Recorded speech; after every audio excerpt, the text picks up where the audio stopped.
A quasi-judicial public hearing. This is one of my most favorite.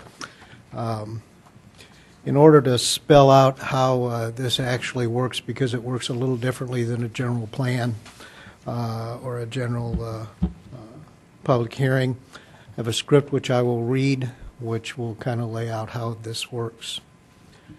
Ladies and gentlemen, this is a public hearing to consider case number PL 110008, 807 Pioneer Drive, Reusonomics Special Use Permit. This request is to consider a special use permit to allow a recycling drop-off facility in the CI Commercial Industrial Zoning District at 807 Pioneer Drive. At the conclusion of this public hearing, the Plan Commission will decide whether to recommend that application be approved with additional conditions, or be denied. Then the matter will be scheduled for a meeting before the City Council, at which time the Council will determine whether or not to grant the request made by the applicant. Because this is a quasi-judicial public hearing, in addition to the rules that normally apply to a public hearing before this commission, certain individuals have the right to cross-examine persons who offer testimony or evidence in favor or in opposition to the application. The persons who may cross-examine those offering testimony or evidence include City of Champaign staff members, the applicant, or a representative of the applicant, and any person who owns property that is located within 250 feet of the property that is the subject of the application, or an attorney representing such a person. If you are one of those persons, other than a City of Champaign staff member who is eligible to cross-examine witnesses, and you believe you may want to exercise that right, you need to sign in on the form provided on the table at the back of the room if you have not done so already. Anyone who is eligible to cross-examine witnesses should come to the seat here in front at the microphone to do so. Any member of the public who is not eligible to cross-examine witnesses may still offer evidence or comments in favor or in opposition to the application. In addition, if you have any questions you have about the application or other evidence that has been presented, you may direct those questions to me, the chairman of the Plan Commission. And given that, we'll go on from this point. I need to swear staff. All in favor? All in favor. Do you swear to affirm that the information that you'll give in your testimony today is the truth? I do. And I hope you are all in favor. So. As Commissioner Dudley said, case PL 110008 is a special use permit for a recycling drop-off facility with a retail space at 807 Pioneer Street. 807 Pioneer Street is just east of Prospect, south of I-74. And the special use permit is, again, like I said, for a recycling drop-off facility with retail space. The recycling facilities are not a permitted use in the CI, Commercial Industrial Zoning District, which this property is zoned. And in addition, recycling drop-off facilities are also not specifically permitted in that zoning district. In addition to the retail space that they're proposing, retail is a provisional use in the CI, Commercial Industrial Zoning District. However, one of the provisions of the retail space is that it has to be on an arterial street. This site is not on an arterial street, so the special use permit is to allow the recycling drop-off facility with the retail space on Pioneer Street, which is a local commercial road. This is an aerial photo of the site on the screen. You can see that, again, Prospect is to the west. Just to the east of the site is Hagen Street. For the most part, the site is located in a commercial industrial zoning district with industrial uses surrounding the site. Just to the west of the property is Bash Heating and Cooling. To the east is 805 Pioneer Street. I believe it's being used for warehouse space currently. And then further to the east is a automotive repair facility, I believe. And then to the north, there's a commercial strip center with some quasi-industrial uses. And then there's a workout facility as well to the north across Pioneer Street. You can also see the putt-putt golf course to the southwest of the site. This is an aerial bird's eye photo of the site. You can see that there's the 807 Pioneer Street, for the most part, is a warehouse facility with some office retail space in the front. The site would actually share access points with 805 Pioneer Street and 807 Pioneer Street. The applicant is proposing that the traffic flow would essentially enter the site on 805 Pioneer, circulate through the rear of the site, and then exit onto through 807 Pioneer Street's access point. The idea is that the customers would circulate through the site and then drop off their recyclable material in the loading zone in the rear of the site, and then as well there would be a parking spaces available for the use of the site in the rear. Again, this is just another photo you can see of the bird's eye, the front of the building. This is looking south. And this is a photo from the site. Again, this is the front of the building as seen from Pioneer Street. And then this is a photo looking on the west side of the building. Again, this is Bash Heating and Cooling. You'll notice in this photo that the parking lot is currently not paved, it's gravel. And as part of the special use permit, one of the stipulations of approval would be that within 3.5 years or prior to November 30th, 2014, the applicant would be required to pave this parking lot to bring it into compliance with the City of Champaign zoning ordinance. Oh, and this is an overhead door that would be used for the loading and unloading the recyclable materials at the site. This is in the rear of the building. This is just another photo of the rear of the building. This is looking west on the south side of the building. So you can see there again just the loading and unloading zone with the gravel, currently it's gravel access way. And this is a photo of the commercial strip center that's just on the north side of the building.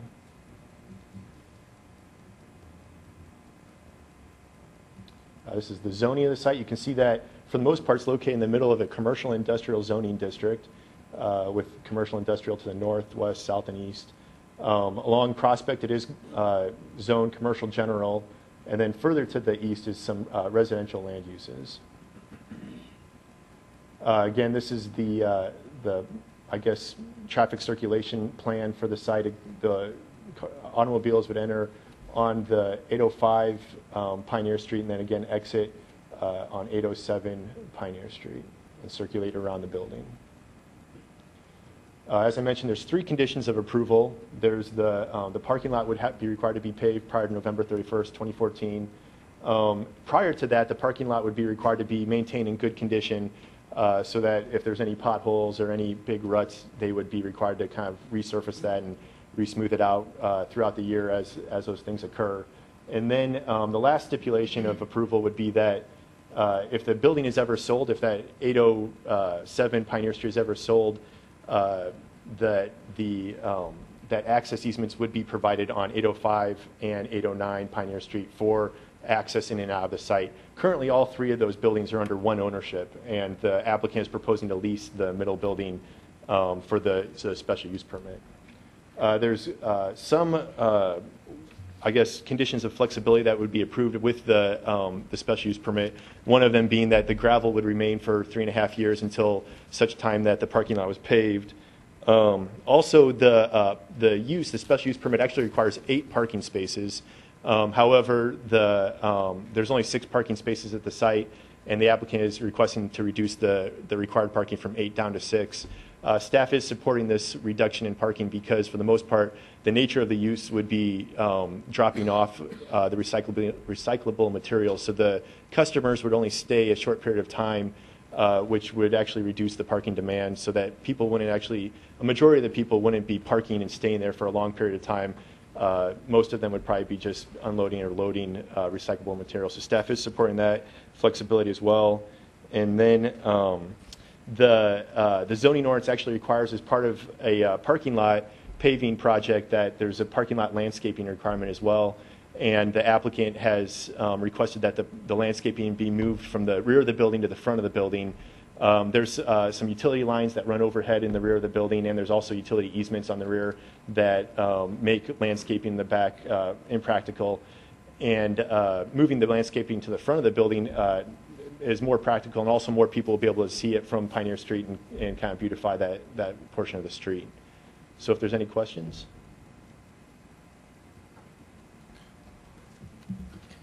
Can you explain to me a little more what an access easement is? Yeah, it allows the customers of 807, the recycling drop-off facility, to access the parking lot, in and out of the parking lot. Without an access easement, essentially you'd be trespassing on somebody else's property. So it legally allows the customers of the recycling drop-off facility to drive across somebody else's property to access the recycling drop-off. Okay. So this is one owner? Currently it's one owner. So two lots or three there's lots? 3 lots currently. And then if that owner sells any of those lots, that access easement is a permanent easement? Yeah, the permanent easement. The special use permit is set up for the middle lot being sold, but you're right, if any of the 3 lots were to be sold to somebody else, that access easement would be required. Okay. Which is the reason why that's proposed. So if conditions change, they still have the access. And then is the leasee, I guess, they're responsible then for the upkeep of once the parking lot is paved? Yeah, that would have to be worked out through the access easement between the sales of the property. I think it's really between the leasee and the landlord to figure out the best way of getting that done. Right, it'd be a private parking. Our expectation is that it's done. And my last question was, well, it's kind of it seems like a long time before they have to pave it to meet the code, which is a little bit of a red flag for me. And I've forgotten completely what the other question was. Well, yeah, I think that's a good point. And the applicant has requested the time to kind of get the business up and running before they kind of venture into the paving of the parking lot. So to establish a cash flow and financially be able to pave the parking lot, they requested the delay time to pave it. Do we typically enter into agreements like that? Well, as part of a special use permit, typically we do work with the applicants to kind of resolve the zoning issues at the site. In this case, the parking lot has been unpaved ever since the site was originally developed in the 50s. So to pave it over the course of time is appropriate for working with the applicant to get the special use permit going. We've done that in the past, and in this case, kind of a negotiated in-between point is to have them maintain the gravel lot, or improve it, because there are some potholes, if you will, in the back that fill up with water and that kind of thing. So level it out, make it a little more passable, and then in the 3 years, pave it to code once the business gets up and running.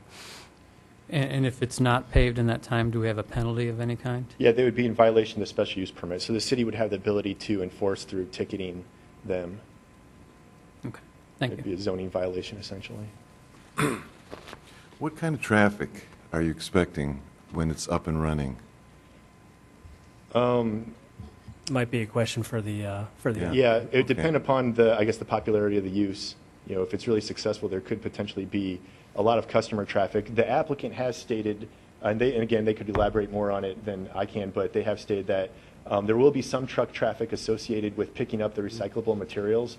I believe he said once or twice a month, maybe even up to once a week, that a large truck would come through to pick up the recyclable materials and take it off site.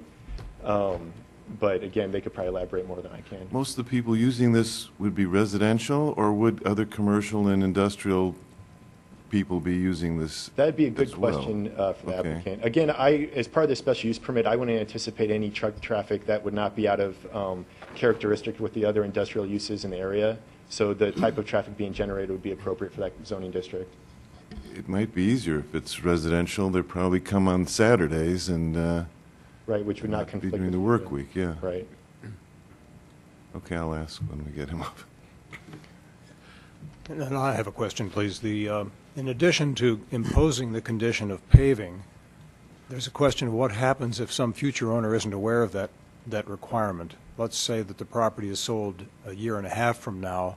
What goes into the public record to alert a prospective new owner? Yeah, the special use permit is recorded on the property. So the special use permit would be recorded, and any title search would turn up the special use permit with the 3 conditions. So they should be aware of all the conditions of approval. And typically when there's a change of hands for something like this, the new owner will kind of contact the city, and at that time can also make them aware of it by giving them a copy of the special use permit.